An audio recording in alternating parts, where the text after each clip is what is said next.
Ladies and gentlemen, boys and girls, and all of our glorious sponsors who were kind enough to give us the means to give you this show tonight. So let's rev our engines and see who will be dying tonight in a shower of blood, bullets, and fire. Greetings and welcome to Checkpoint Gaming. With this series of episodes, we will be going over how to play the game Gaslands Refuelled. With Gaslands Refuelled, which we'll be referring to simply as Gaslands from now on, was created by Mike Hutchinson and published by Osprey Games. With this episode, we will be covering and consolidating the basics of gameplay for Gaslands. With the rules of Gaslands, there are two types, general and specific. With general rules, they address high-level concepts of the game, whereas specific rules will address particular aspects of the game. With that established, there is a possibility that specific rules can conflict with that of general rules. When that situation occurs, the specific rule will overrule the general rule. It is also possible for multiple specific rules to occur simultaneously. If this occurs, then the controller of the active vehicle will decide the order of operation. With that said, it is possible for a rule to be confusing, unclear, or otherwise conflict with the other rules. When this occurs, there are means for you to resolve the situation. First, you can carefully and thoroughly read the rules. But if that doesn't resolve the situation, then read the pertinent sections that are pertaining to the confusion at hand. But if that doesn't help, then you'll have to apply the rule of carnage. With implementing the rule of carnage, you will need to decide on the outcome that will cause the most amount of carnage for everyone involved. With gameplay, it is done in rounds, with each round divided into 6 phases. With these phases, they are known as gear phases and are numbered 1 through 6. When it comes to resolving these phases, they are done in ascending order, starting with gear phase 1 and ending in gear phase 6. In each phase consists of 3 steps: movement, attack, and wipeout. First, there is the movement step, where the player selects and places a movement template, rolls skid dice, and then moves the vehicle to its final position. With the movement template, it is a template that you lay down on the play area and use to move the vehicle from one location to another. With the skid dice, they are the means by which you upshift, downshift, or otherwise alter the movement of said vehicle. With the final position, it is where the vehicle ends after completing its movement step. With the skid dice, the maximum number allowed to be rolled for any given vehicle is printed on the appropriate record sheet, though the base number is determined by the vehicle type that is selected. Next is the attack step, where the player declares his or her target and makes an attack. When making an attack, the standard 6-sided dice are to be used, with the number of dice rolled being determined by the weapon in question. There are certain rules associated with each weapon, so some variant exists with the attacks. Finally, there is the wipeout step, where the player checks if the vehicle he or she is controlling has 6 or more hazards. If it does, then it wipes out. It is also possible for more than one vehicle to wipe out during the wipeout step.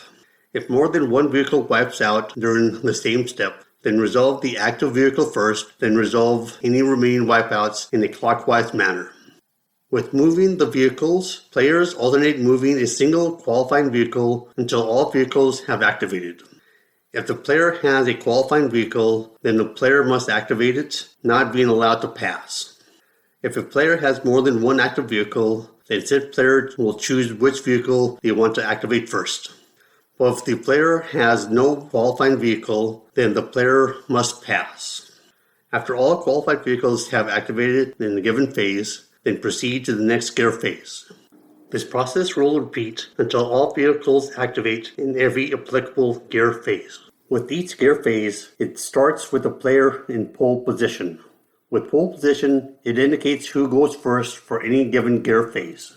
This player will activate their first vehicle. From there, activation will typically proceed clockwise.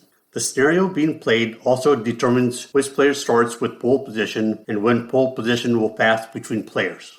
Once all players have passed consecutively, then the current gear phase ends and the next gear phase will begin. When a round ends, then begin the next round in gear phase 1. This will continue until the end condition of the selected scenario has been met. If you're playing with the audience votes, then the players will be given the chance to spend them before passing. This will give the player a chance to get back into the game.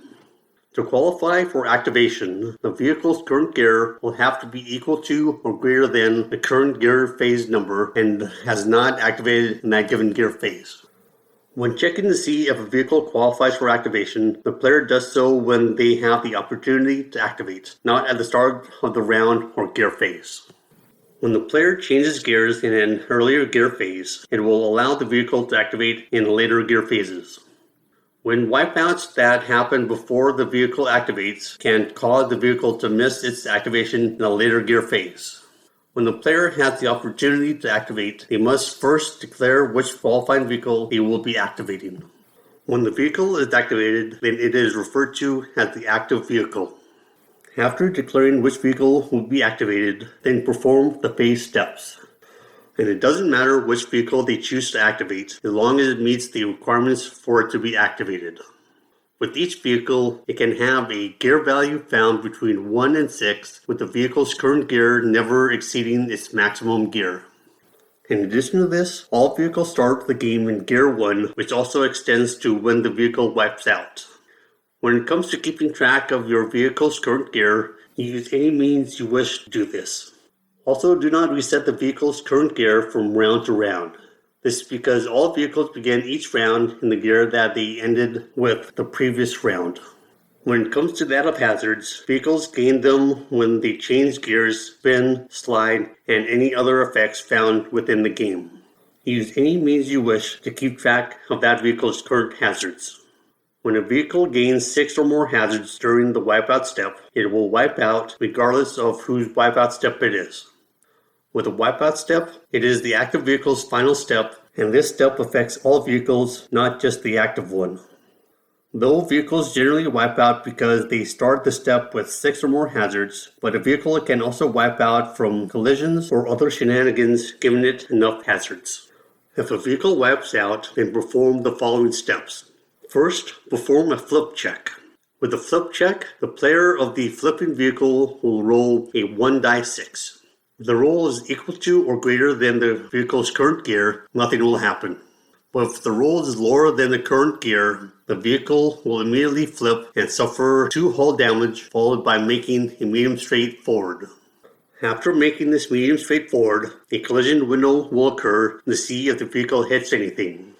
After the collision window occurs, reset the vehicle. So regardless of the flip check, discard all hazards and set its gear back to 1. After resetting, the active vehicle will lose control. And regardless of the flip check, the player found clockwise of the active player will pivot the vehicle about the center point of the vehicle to any facing. This will cause another potential collision window. When a vehicle loses control and is pivoted, there is a chance that it could collide with an obstruction, but only if it didn't start the pivot in contact with the obstruction. If playing with audience votes, then wipeouts might give the player use of burn rubber in order to get back into the game, or thunderous applause to better avoid the wipeout step in the first place. When it comes to the medium straight connected with the flip check, it ignores all obstructions and vehicles. It also experiences a collision window as well. The flip damage also cannot be avoided. When it comes to audience votes, they represent participation from the viewing public as well as being a positive in-game handicap system. With the awarding of audience votes, they are given to the player, not to any given vehicle. You may also use any means you wish in order to keep track of audience votes, and there is no upper limit to how many audience votes a player can possess. With the awarding of audience votes, they are done under certain conditions. When one of the player's vehicles is wrecked, the player will gain 1 audience vote. When the player starts a round with no active vehicles, the player will gain 2 audience votes. When the player has a sponsor that awards audience votes under certain conditions, or the scenario being played awards audience votes, the player will receive audience votes as determined by the sponsor and or scenario. But if the player forgets to record their audience votes in a given phase, they cannot record it at a later time. If they forget to record it, those audience votes are lost. For the spinning of audience votes, it can be done before activating a vehicle or passing. But this is a single opportunity situation in the phase. This also extends to the players who do not have any qualifying vehicles. With the opportunity to spend audience votes, it happens when the gear phase begins with the player spending any number of audience votes they wish in order to declare any number of effects. Audience votes are also not carried over from one game to another. Next, we have movement, which will need to be performed in the following steps. First, you'll need to select and then place a movement template touching your chosen vehicle. After placing the template, roll skid dice. With the skid dice, the vehicle gains one hazard for each uncancelled hazard, slide, and spin result. With an uncancelled slide result, place the slide template into the notch found in the movement template. When moving a vehicle to its final position, do so to the far end of the movement template or slide template. Doing so causes a collision window to occur. Once this has been completed, spin the vehicle as if it had an uncancelled spin result. The spin also causes a collision window. When it comes to selecting a movement template, it must be a permitted movement. Permitted movements consist of a template that has a vehicle's current gear listed on it. In regards to the turning, swerve, and veer templates, they are allowed to be flipped. That way, the vehicle is allowed to make a left or right turn. Flipping them also allows for the retention of the template's geometry. But players are not allowed to pre-measure their next movement at any point. With the template placed, have the short edge parallel and centered on the vehicle's front edge. If you are going to be rolling skid dice, you are allowed to roll dice up to the vehicle's handling value. If rolling, all skid dice results must be resolved. But you are also allowed to not roll skid dice at all if you don't want to roll them. With the selected number of skid dice, they must be rolled at least once. With the application of the skid results, do so in the following order. First, resolve the shift results. Second, apply hazards from uncancelled hazards, slides, and spin results. Third, place the slide template into the notch on the movement template if there is an uncancelled slide result. Fourth, move the vehicle into its final position. Fifth, spin the vehicle if there is an uncancelled spin result. With the resolving of shift results, they are done one at a time. With shift results, they may be used for a number of different purposes. They may be used to cancel and discard a spin, slide, or hazard result, change gears up or down, discard a hazard, or be discarded without effect. With changing gears, vehicles may do so any number of times in a single activation. With changing gears, vehicles normally do so through shift results on skid dice and trivial maneuvers. With changing gears, the hazard is immediately gained unless cancelled by another shift or is otherwise stated. Other effects can result in vehicles changing gears as well. After resolving all the shift results, the vehicle will gain one hazard for each uncancelled hazard, slide, and spin result. Due to the fact that all shifts being used occur before gaining hazards, you cannot avoid gaining hazards from slide or spin results if you resolve a slide or spin in that turn. If you wish to get rid of these hazards, they must be removed in a later movement step. With uncancelled slide results, take the slide template and place its protruding arrow into the movement template notch, also known as a slide exit point. With the slide template, it changes the location of the final position of the vehicle's movement. With the slide result, place the vehicle's side edge parallel and centered on the far edge of the slide template. If the slide result occurs on a straight template, then the player gets to pivot their vehicle 90 degrees in either direction while still centering their vehicle on the slide exit point. If there are multiple uncancelled slide results, they don't result in the application of additional slide templates. The slide template can only be used once per gear phase. But this does not negate the fact that multiple hazards are gained from multiple uncancelled slides. When it comes to that of uncancelled spin results, vehicles that don't have an interrupted final position will pivot their vehicle up to 90 degrees in either direction about its center axis. A pivot of 0 degrees is a legal spin, but the vehicle will still take a hazard for the spin. When pivoting, it can cause a collision to occur if the pivot causes the vehicle to come into contact with an obstruction that the vehicle was not initially in contact with. With this collision, it causes the vehicle to end its movement in an interrupted final position, thus preventing it from completing the spin. Even if the spin is interrupted, the spin will still cause the vehicle to gain a hazard. When it comes to that of multiple spins, it doesn't permit the vehicle to rotate beyond that of 90 degrees. With that said, the vehicle will still gain the hazards from the additional spins. When moving your vehicle to its final position, you will pick it up and place it at the far end of the movement template where the rear of the vehicle is parallel and centered with the far end of the template. If anything overlaps the movement template with the final position, then an interrupted movement occurs. With any hazardous maneuvers that a vehicle experiences while using a movement template, they are indicated by a hazard icon found directly below the shaded gear icon found on the movement template. When selecting a hazardous maneuver, it will immediately give the vehicle one hazard. With any trivial maneuvers that a vehicle experiences while using a maneuver template, they are indicated by a shift icon found directly below the shaded gear icon found on the movement template. When selecting a trivial maneuver, it will immediately give the vehicle a shift as if the player rolled an additional shift. Once selecting a maneuver template during the movement step, you must use it to move your vehicle. Once selecting a movement template, you may not select another one. If you select a template that is not permitted, then the player to your left will select and place a permitted template for the vehicle. When the other player is selecting the template, you may not roll skid dice for the selected vehicle. However, the free icons found on the movement template must be applied to the vehicle. In regards to reversing, vehicles are allowed to do so as long as the selected vehicle is in Gear 1. Any template that is permitted in Gear 1 is allowed for a reverse movement. This includes special rules such as hell for leather and trick driving if the vehicle has those given perks.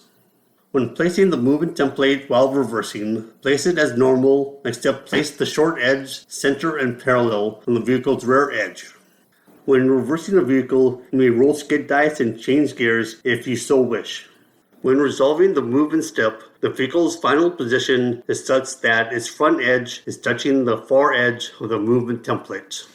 With some game effects, it results in a forced movement which occurs outside of the movement step. When forced to move, the affected vehicle will select the indicated template, move into its final position as an interrupted play, and then the game will return to its normal activation. When the vehicle experiences a forced movement, no skid dice are rolled, the template icons are ignored, and the movement counts as neither being trivial nor hazardous. Forced movements will also always cause a collision window to occur. After rolling the skid dice, you may choose to push it. If you are going to push it, then the player will gain one hazard in order to re-roll any number of skid dice. However, it is not required to re-roll all the skid dice.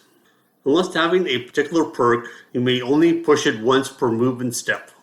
With obstructions, they consist of vehicles, obstacles, and wrecks. If a movement template or final position overlaps an obstruction, then a collision will occur. The exception to this has to do with if the vehicle starts the movement step already touching an obstruction. Then the vehicle must ignore that obstruction for that given movement step. If the movement template or final position overlaps an obstruction that is not ignored, then movement is interrupted. If movement is interrupted, then the vehicle ends its movement as far down the template as possible, stopping at the point of collision. With interrupted final position, it overrides normal final position.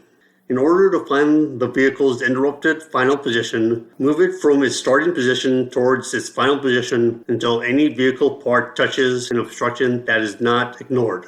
This position must touch but not overlap the obstruction, and this represents the vehicle's interrupted position.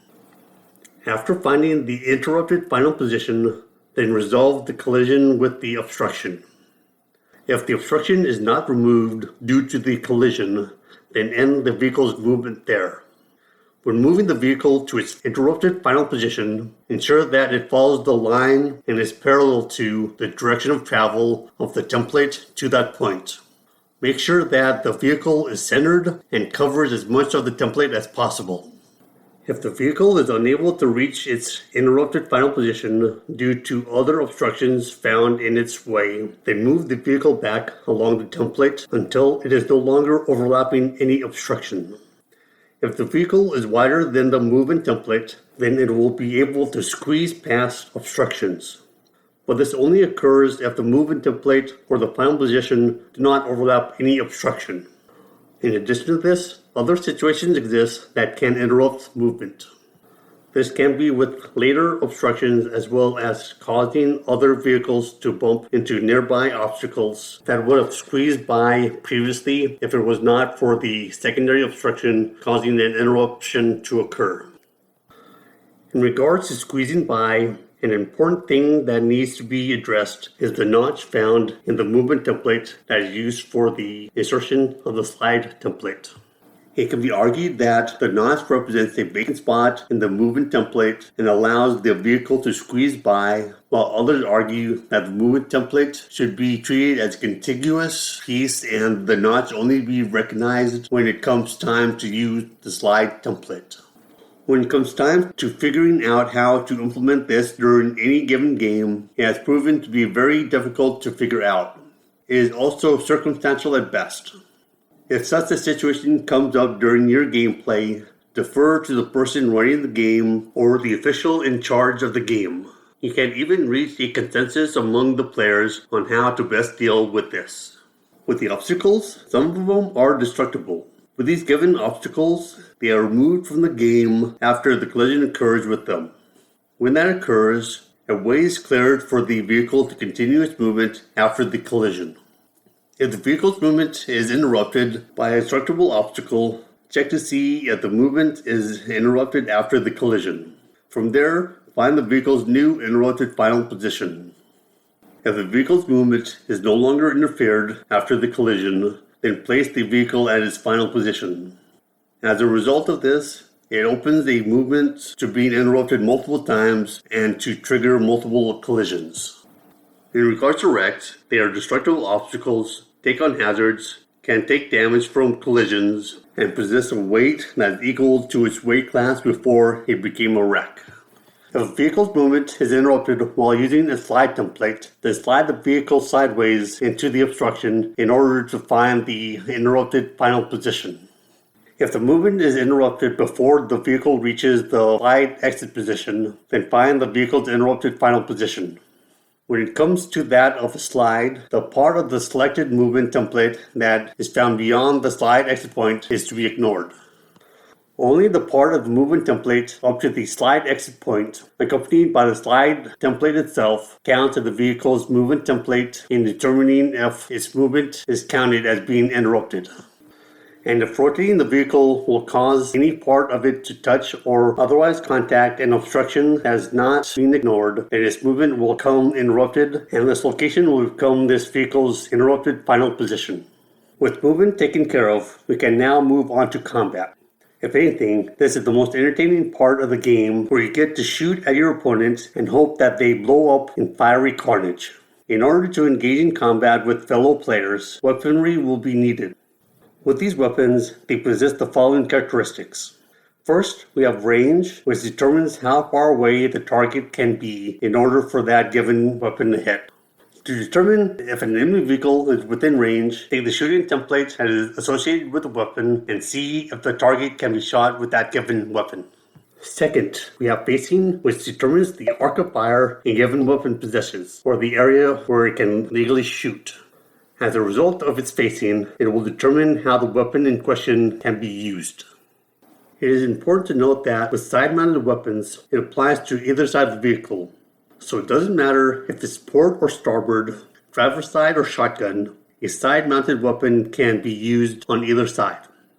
This also applies to the upgrades. Third, we have attack dice, which determines how many dice a player gets to roll for a given weapon when attacking with it. With these attack rolls, they typically deal damage to the enemy vehicle.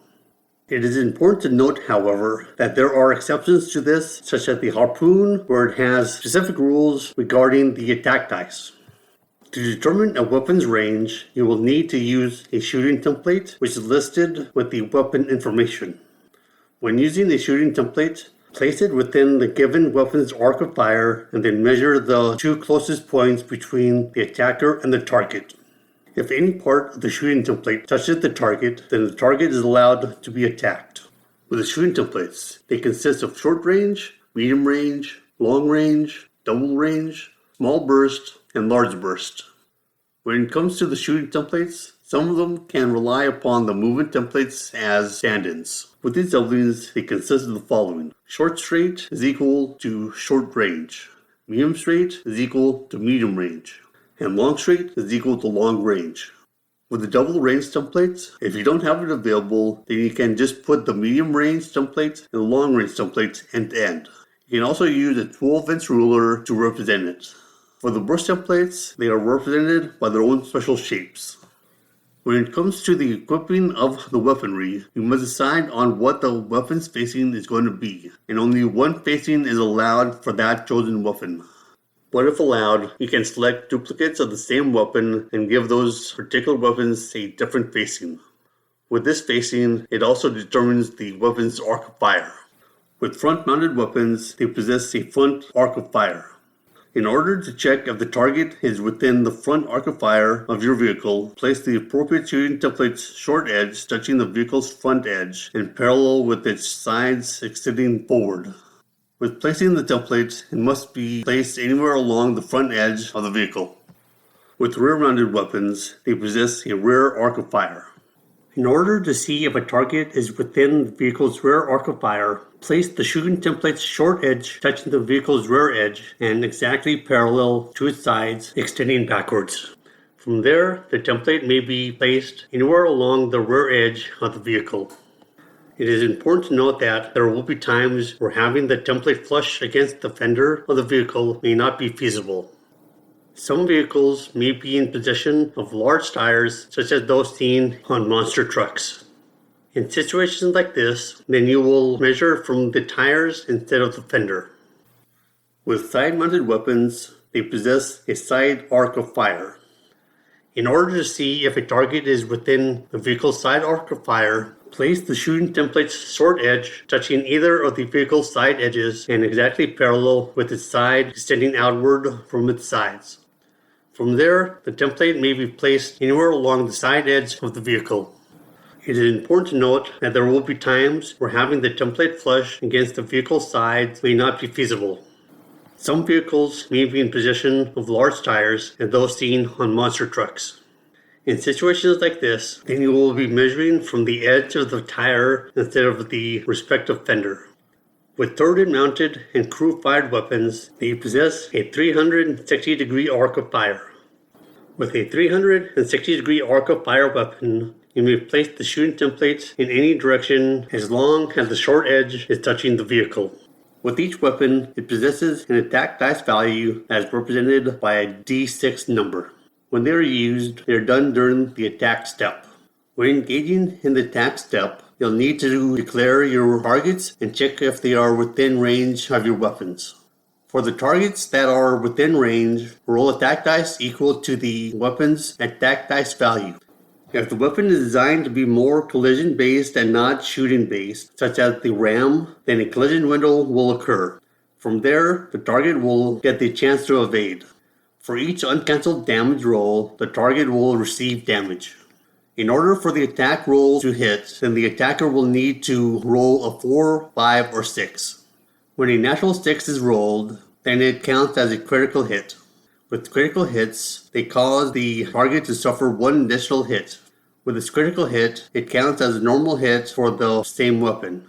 Critical hits also count as an additional hit that will need to be evaded by the target.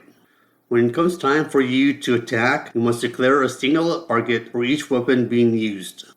So if you have multiple weapons and multiple targets, you are capable of dividing your attack or to have all your weapons go to a single target. You are also not required to fire all of your weapons into a single target. But when attacking a single target with multiple weapons, then you will roll all the attack dice simultaneously. What allows this to occur is that each weapon may select a target independently. But in order to shoot a target, you must make sure that the target is within the weapon's arc of fire. The attacker must also measure the chosen weapon's shooting range before they can declare a target. And in regards to valid targets, only other vehicles are considered valid unless the scenario being played states otherwise. The attacker is also allowed to attack both friendly and enemy vehicles. In addition to this, weapons or effects that have the last rule, if uncancelled hits remain after evasion, it will also give the target one hazard. When making an attack, the attack may only attack any number of times up to their vehicle's crew value. In addition to this, each weapon a vehicle possesses may only be selected once during a single attack step. If the vehicle in question has multiple copies of the same weapon, then it may only attack once with each copy of said weapon as long as the attacks do not exceed the vehicle's crew value. With each vehicle, it counts as being automatically armed with an unlimited number of handguns. These handguns are classified as being crew-fired and benefits from a 360-degree arc of fire. During the attack step, if the active vehicle is touching an obstruction at the start of the attack step, then the vehicle is considered distracted and thus cannot make any shooting attacks or drop any of its dropped weapons. Along the same vein, if a shooting template overlaps an obstruction before reaching and touching its target, then the target is considered behind cover and will benefit from that. But at least 50% of the target vehicle has to be visible to the attacking vehicle for the target vehicle to be fired upon. But if less than 50% of the vehicle is visible to the attacking vehicle, then the attacking vehicle cannot fire upon it directly. If you choose to shoot a target that has benefit of cover, it causes the attack to suffer a -1 penalty to its attack dice. With that said, critical hits still occur in the natural 6, even when dealing with cover. After making the attack roll, calculate the total number of hits. From there, the target will make a single evade attempt. In order to evade, the target vehicle will roll evade dice equal to its current gear. In order to cancel out the hits from the attack dice, you will need to roll 6+ on the evade dice to cancel out the hits. It is important to note that one successful evade roll will cancel out one successful attack roll. It is important to note that the target vehicle does not evade each weapon separately. Instead, it evades them together. So your combined evade dice roll is against the combined hits after the attack dice are rolled. After evading, each of the uncancelled hits will cause the target to suffer 1 hull point of damage. With this damage tracking, use whatever means you like in order to keep track of the vehicle's hull damage. When a vehicle loses all of its hull points, then this vehicle will become wrecked and ceases being a vehicle. With some vehicles, they have special rules attached to them that only trigger if the weapon damages or otherwise hits its target. In regards to these special rules and the evade rolls will cancel the standard hits before they cancel the special hits after being triggered by the special rules. If there are hits that trigger different special rules, then the target vehicle will get to decide what the order of operation is for resolving cancellation of the hits. So, for a condensed version of this, the attack step consists of 1. Declaring a target and checking if it's in range. 2. Rolling attack dice equal to the weapon's attack dice value. 3. Collision window. 4. Evade. And 5. Damage. When a vehicle is wrecked, then you will need to follow the wrecking procedure steps. First, the vehicle that is going to become wrecked will skid to a halt. So if the vehicle was in motion before wrecking or was able to move, then it will no longer move forward. From there, the vehicle will perform a short straight movement. If there are obstructions or another vehicle in the way of this short straight, then a collision is going to occur. After resolving the collision window, reset the vehicle. So reduce the gear to 1 and discard all hazards that the vehicle might possess. After resetting, perform an explosion check. With an explosion check, roll 1d6 plus all the vehicle's ammo. If the result is 6 or higher, then the vehicle will explode. After performing the explosion check, indicate that the vehicle has been wrecked and leave it in play where the vehicle was wrecked. If the vehicle that is getting wrecked is involved in a collision as it is getting to a halt, remove it from play after resolving all of these steps found in the wrecking process. This also occurs during the collision step. When your vehicle explodes, make an attack with a 360-degree arc of fire against each vehicle found within medium range of the exploding vehicle. For each vehicle found within range of this firing arc, treat it as a separate attack with the blast special rule in play. After determining if the vehicle explodes or not, if it explodes, then roll a number of attack dice based on the weight class of the vehicle. If the vehicle is lightweight, then roll 2 dice 6. If the vehicle is medium weight, then roll 4 dice 6. If the vehicle is heavyweight, then roll 6 dice 6. With the damage from these explosions, it is possible for the vehicles within its blast radius to evade. After the explosion occurs, remove the vehicle from play. With this removal from the game, it represents a loss of the vehicle for the player. With that said, it does not mean that the vehicle or the player is permanently removed from the game. If you're playing with audience votes, then said player can spend their audience votes to respawn the wrecked vehicle as long as they have the necessary audience votes to respawn. If your vehicle crashes into another vehicle or into a bit of scenery, then a collision will occur. With collisions, it will interrupt normal play and are resolved in the next collision window as addressed earlier. Collisions can also occur only during the collision window. In regards to collisions, resolve them before continuing the vehicle's activation or forced movement. If you think the two vehicles have collided, then you should go through the timing steps and trigger the collision only when the collision window is indicated within the step order. With the resolving of a collision, engage in the following steps. First, determine the orientation of the collision. From there, the active vehicle will declare the reaction followed by the passive vehicle or obstacle declaring its reaction. With that taken care of, roll any smash attacks followed by rolling for evasion if applicable. From there, apply all uncancelled hits. With the hits applied, apply the appropriate hazards. With every collision, it has an orientation. In order to determine the orientation, you'll need to check the relative facing of the vehicle involved. With the orientations, they consist of head-on, T-bone, and tailgate. With a head-on collision, the point of contact for both vehicles will need to be along the front edge of the vehicle. With a T-bone orientation, the point of contact for either vehicle will need to be along its side. With the tailgate orientation, the point of contact for either vehicle is along the rear edge. With the tailgate orientation, if the front vehicle is at a higher gear than the other vehicle, then both vehicles will automatically declare and evade as their reaction. This is due to the fact that the front vehicle is moving much faster than the active vehicle, causing it to move away too fast for the active vehicle to ram it. With that said, it is possible for an orientation to be unclear. If the point of contact for a vehicle is on the corner of its front and side edges, then the point of contact counts as being front end. If the point of contact for the vehicle is on the corner of its rear and side edges, then the point of contact counts as being side edge. If the active vehicle is in reverse, then the vehicle's normally rear edge is considered its new front edge. This alteration will last until the active vehicle begins to move forward once again. When it comes to that of collisions, the players who are controlling the colliding vehicles must declare what their reaction will be. With their reaction declaration, it will either be a smash attack or evade. This starts with the player that caused the collision. From there, the order of operation moves clockwise around the table. For those who declare a smash attack, then they must roll to attack. When declaring a smash attack, it prevents the vehicle from evading other incoming smash attacks during the same collision. When declaring evade, it prevents the vehicle from smashing back against any other vehicle in the same collision. Once all of the collisions have been resolved, it comes time to take care of hazards. For the vehicles that declare the smash attack, they gain 2 hazards.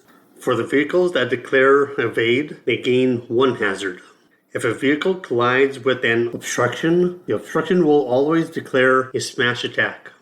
These also always count as being a head-on collision, where the obstacle counts as being in gear 0 and has a weight class according to the type of obstacle it is. Unless one or both participants wreck or wipe out, then both participants remain in contact.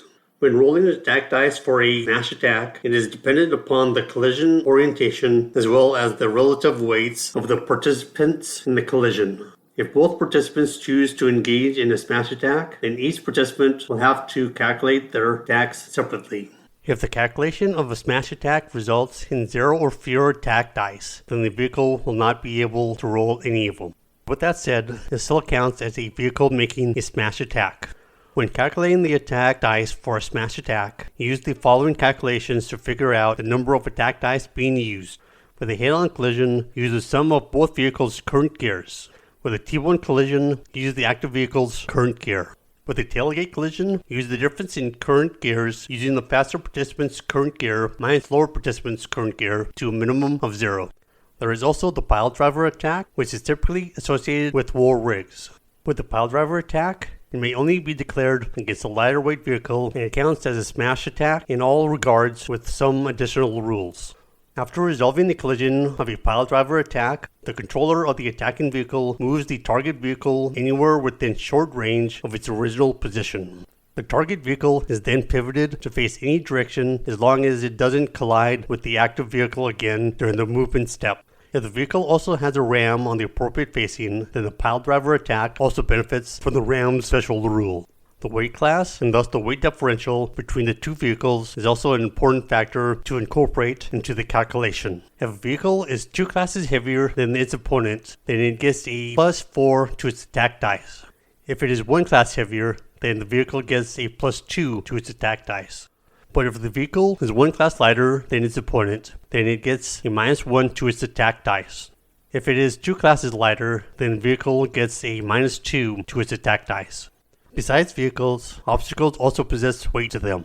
With solid and movable obstacles, such as buildings, walls, or boulders, they are considered heavyweight. With less substantial obstacles, such as oil barrels and crash barriers, they are considered middleweight. With minor features, such as fruit stands, crates, furniture, and workers carrying glass, they are considered to be lightweight. After calculating the value for the smash attack, it is time for the evading vehicle to make its evade attempt. With hits made for a smash attack in a collision, they resolve after all the smash attacks and evade dice have been rolled. With whatever damage that occurs from the smash attack, they occur to both vehicles simultaneously. Regarding the weapons that are used in the game, they all have a cost value that is measured in cans, with some of them even coming with build slot requirements. There are even some weapons that come with special rules and conditions, as well as that only trigger if that weapon hits or damages its target. With these attacks, the player will need to specify which dice represent which attacks. In regards to drop weapons, they may never be front-mounted on the vehicle. When it comes to that of using a dropped weapon, only one may be dropped per attack step per listed weapon. In order to attack with a dropped weapon, you will need to place the appropriate shooting template within the weapon's given arc of fire. In regards to drop weapon templates, they do not count as overlapping the active vehicle. In regards to dropped weapons, leave the drop weapon template in place on the tabletop when the vehicle next moves. With these templates, if they overlap a vehicle, its movement template, or its final position, then the affected player will need to resolve the effects of that dropped weapon in the vehicle's next collision window. When resolving the dropped weapon template, don't roll attack dice. Instead, leave the template on the tabletop until otherwise instructed. Vehicles affected by dropped weapons may evade any hits that occur from that given weapon. If multiple drop weapon templates are stacked atop of one another, then they will need to be resolved in order from the top of the stack to the bottom. In regards to some weapons and upgrades, they have a limited number of ammunition or fuel to go with them. With these weapons and upgrades, they begin the game with a set number of ammo. With this ammo, it is specific for that given weapon or upgrade, and they cannot be discarded from another weapon or upgrade. Before making such an attack, discard the ammo from said weapon or upgrade. If said weapon or upgrade cannot discard or otherwise spend an ammo, then said weapon or upgrade cannot be used. If you are playing with audience votes, then they are allowed to be spent on reloading or replenishing ammo. With that taken care of, we can move on to discussing vehicles. When constructing a vehicle, the player should agree upon the team size that each player gets before each game. With this team size, it represents the total number of cans that are available for each player to build and equip their vehicle. With these cans, they represent the points one has available to spend on building their team, with a good range existing between 25 and 100 per player. With that said, 50 is standard, so it represents the default value for each player. When being spent, they can be used to buy vehicles, perks, upgrades, weapons, and other costs of building the team. When building your vehicle, it can be fun to personalize it and make it your own, so feel free to give it or its driver a name. From there, choose your sponsor, which represents the people who are supporting you during the game. Depending upon which sponsor you choose will determine which perk classes you will get for your vehicle. In addition to perk classes, the sponsor itself will also come with its own set of perks. With these perks, they represent the special abilities a vehicle can perform during the game. There will also be around this time where you will choose what type of vehicle or vehicles you will be using for your given team. It is important to note that what sponsor you choose will determine which vehicles you are allowed to choose. This is due to some sponsors only supporting certain types of vehicles. With your sponsor and vehicles chosen, you can start adding weapons to your team, noting any build slots the weapon might have, accompanied by declaring the facing for each weapon. From there, add any upgrades desired, noting any build slot that the upgrade might have. Regarding build slots, they represent specialty housing on the vehicle used by specific weapons and upgrades for that vehicle. Once that is completed, go ahead and add any desired perks you want your vehicle to have from the permitted perk classes. With each vehicle, it possesses a maximum gear value that the vehicle cannot exceed and represents how fast the vehicle can go. It also possesses a handling value that will affect how many skid dice the vehicle is allowed to roll.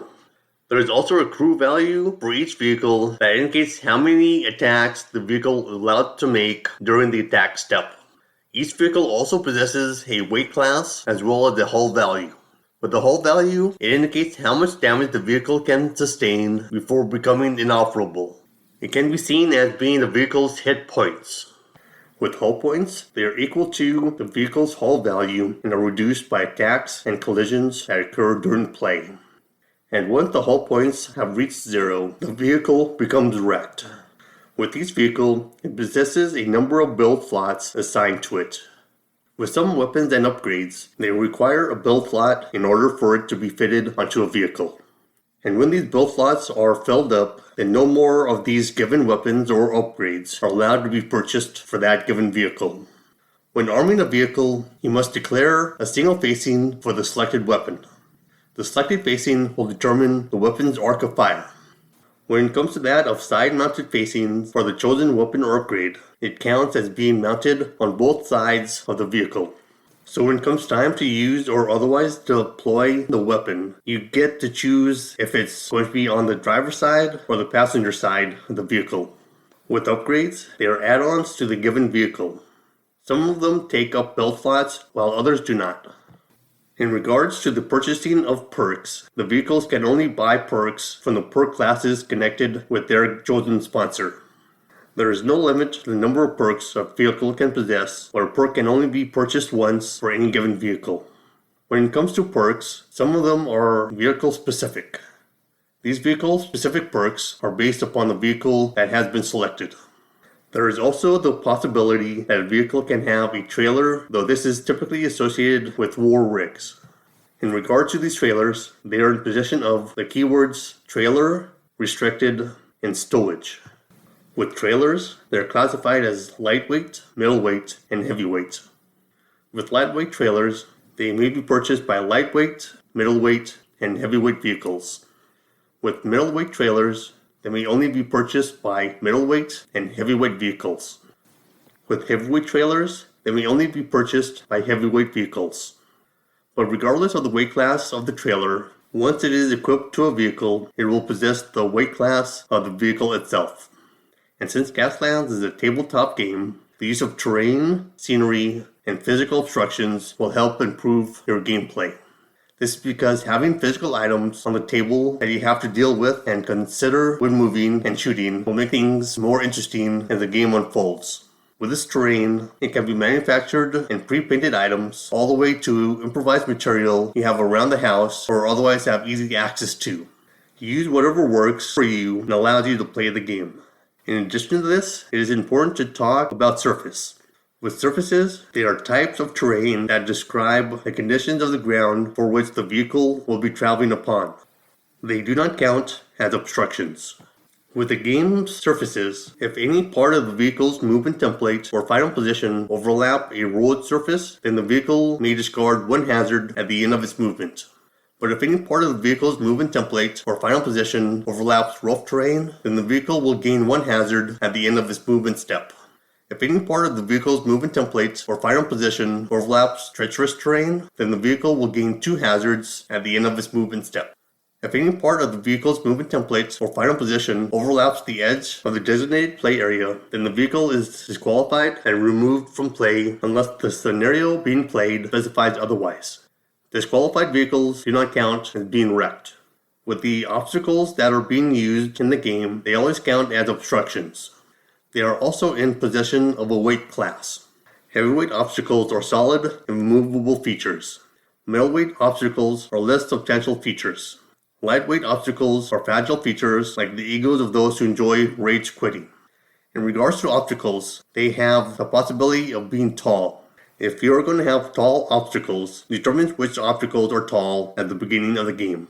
A target vehicle also cannot be targeted if the shooting template of the active vehicle overlaps a tall obstacle before reaching the target. It's also possible for obstacles to be destructible. With these destructible obstacles, determine which ones are destructible at the beginning of the game.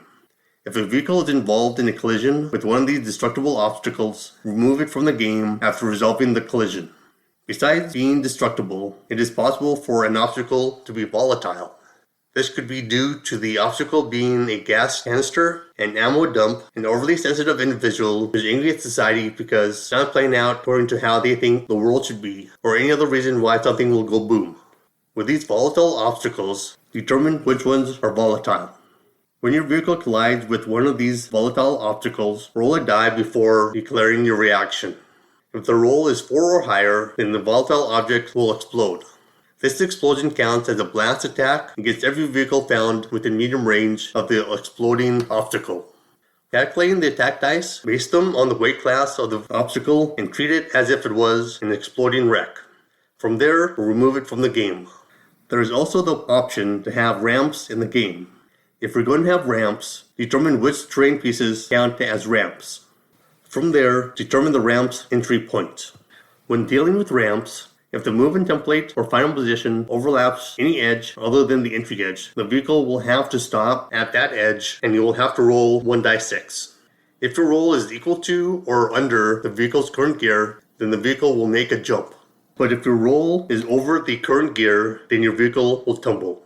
If you're choosing to jump, ignore obstacles during the jump or tumble. If the vehicle's final position overlaps an obstruction, then move the vehicle backwards along the movement template by the minimum amount in order to avoid having it overlap any obstruction. When making the jump, if your vehicle is in gear 1 through 4, then use a medium straight for that jump. But if your vehicle gear is 5 or 6, then use a long straight. During the jump itself, the vehicle will ignore all terrain and other vehicles in play. When the jump is completed, a collision window will occur. The vehicle also gains 2 hazards and 1 audience vote for the jump. But when the vehicle tumbles, the vehicle will have to make a short straight movement forward, ignoring all terrain and other vehicles when doing so. Once the short straight is complete, a collision window will occur. From there, the vehicle will suffer 4d6 damage and gain 6 hazards. So with that said, that's what you will need to know about the basics of Gaslands. If you like this episode, feel free to give it a like, and if you want to stay up to date on any future episodes we upload, go ahead and subscribe. You can also support us on Patreon for as little as $1 a month at patreon.com/checkpointgaming. See you in the next episode, and happy gaming.